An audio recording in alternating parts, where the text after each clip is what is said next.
जैसे मैं अब सोता हूँ तो मैंने कहा था ना कि शायद मैं सब बॉडी से बाहर आता हूँ, तो हम्म। मुझे बहुत सारे आवाज सुनाई देता है, जैसे कोई चिल्ला रहा हो या फिर कोई बोल रहा हो।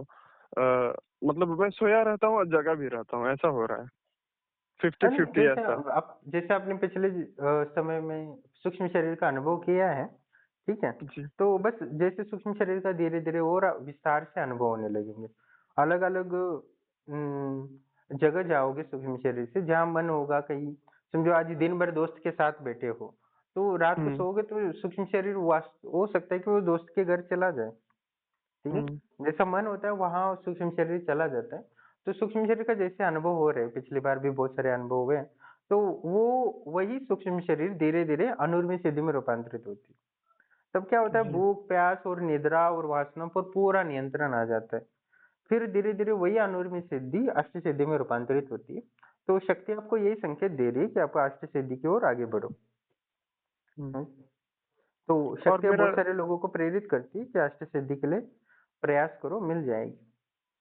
ठीक है? जी, तो देवी मेरा से रहेंगे तो क्या सूक्ष्म। अष्ट सिद्धि और कालातीत सिद्धि तक आराम से वरदान दे सकती है, और आनंद अनुभूति समाधि का भी वरदान दे सकती है देवी। हमें कोई योग अच्छा। वगैरह करने की जरूरत नहीं, देवी सब कुछ दे सकती जी। है। तो गुरु। जितना आप जब समर्पित करोगे, जैसे स्वप्न में देखा आपको, तो देवी जी। जितना चाहेगी आपको उतना ही अनुभव कराएगी ना, ऐसा। तो उसको पूर्णता के अच्छा। लिए आपको और साधना में दृढ़ रहना पड़ेगा। अच्छा। जी गुरु जी। ये ठीक है गुरु जी। हाँ, ठीक है। अब धीरे धीरे मंत्र जब समर्पित करो तो धीरे धीरे वो अष्ट सिद्धि तक भी पहुंच जाओगे। जैसे सूक्ष्म शरीर का अनुभव हो रहे, वही धीरे धीरे हम्म। अनुर्मी सिद्धि हो जाएगी। अनुर्मी सिद्धि के बाद अष्ट सिद्धियों के लक्षण शुरू हो जाते हैं।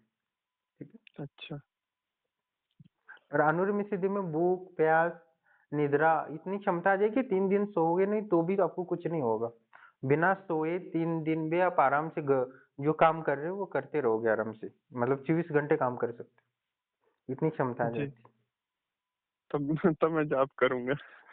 हाँ, तो इतनी क्षमता आ जाएगी कि अनुर्मी सिद्धि मिलती है तो लोग वहाँ वहीं बस सारे गाँव घर आ जाएगा ढूंढने। जी।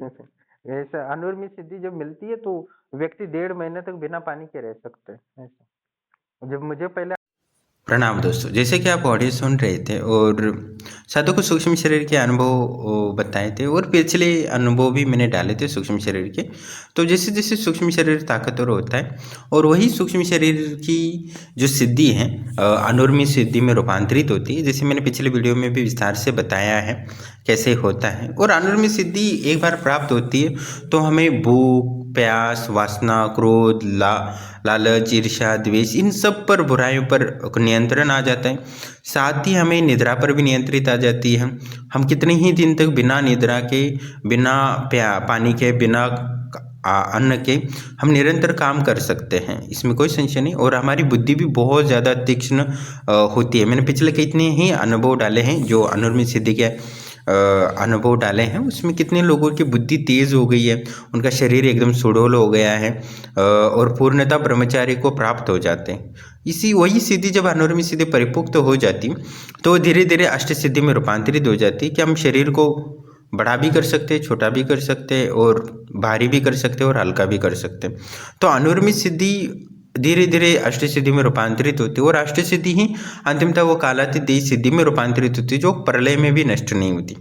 जब हमें उस कालातीत देह में स्थित हो जाते हैं तो हमें अस्तित्व का एहसास होता है। और जब हम अस्तित्व में स्थित होते हैं तो हमें सत्यचित का आनंद प्राप्त होता है और परम सत्य का दर्शन हो जाता है। और उसके पश्चात हमें ना कुछ खाने की ज़रूरत पड़ती है, ना पीने की ज़रूरत पड़ती है, ना कुछ सूंघने की इच्छा होती है, ना कुछ देखने की इच्छा होती है, ना सुनने की इच्छा होती है, ना कहीं ज़रूरत ही रहता है, ना कुछ जानने की इच्छा होती है, ना ही कुछ जानने की ज़रूरत पड़ती है, ना कहीं जाने की ज़रूरत पड़ती है, ना कुछ जाने की इच्छा भी होती है। वो अपने आप में स्थित हो जाता है और परम शांति और परम आनंद को प्राप्त करता है, जो उच्चतम आत्मा की अवस्था है और ये परम मोक्ष कहा जा सकता है। तो हर साधक जो भी आश्रम से जुड़ा है तो उस कालातीत सिद्धि तक प्राप्ति के लिए प्रयासरत है। और आश्रम की शक्तियाँ उसको मार्गदर्शन करती है सपनों के माध्यम से, और हर व्यक्ति को आगे बढ़ने के लिए सहायता भी प्रदान करती है। तो बस हमें नियमित रूप से जब समर्पित करते रहना है और देवी देवता आपको वो अंतिम जो लक्ष्य है वहाँ तक पहुँचाते ही आपको विस्तार से दिव्य अनुभव होते होते और जो भी भौतिक आध्यात्मिक मनोकामनाएं वो भी पूर्ण करती हैं शक्तियाँ, इसमें कोई संशय नहीं। हमें अपनी भक्ति में दृढ़ रहना चाहिए और देवी देवता प्रसन्न होते हैं भक्ति से तो निश्चित ही हमें बहुत कुछ देते हैं और मैं वही अनुभव आपको डालता रहता हूँ जिससे हमें देवी देवताओं और भगवान की भक्ति में परम आनंद को प्राप्ति का प्रयास करते रहना चाहिए।